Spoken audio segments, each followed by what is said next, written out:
روند تداوی بیماران چشم در شفاخانه حوزوی ولایت غزنی آغاز شد.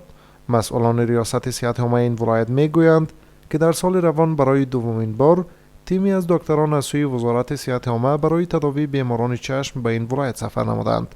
به گفته آنان قرار است این بار نزدیک به 1000 مریض معاینه و بیش از 200 مریضی که مشکل پرده چشم دارند به صورت رایگان عملیات و تداوی شوند.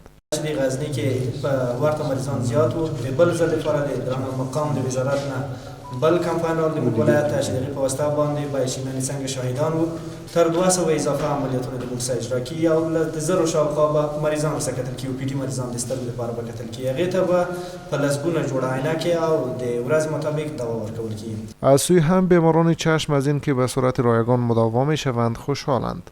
نو موږ دغه شی خدماتو ته ډیر خوشاله یو خدای دې وکړي دا خلک نورم راشي نو موږ سره دغه کومک او مرستې وکړي موږ ډیر منندوی یو. پښتنه دا د دوامدار رسي دلته خلک غریبان دي نه رسیږي دلته دا اوس انتظار مخ کړی د لپرونه راشي ډیر په تکلیف شوی یو شي یا هم د زمه یم د غریبی په خاطر او با څړای دلته نه راځي. با گفته مسئولان صحی این ولایت قرار است این پروسه 12 روز ادامه داشته باشد.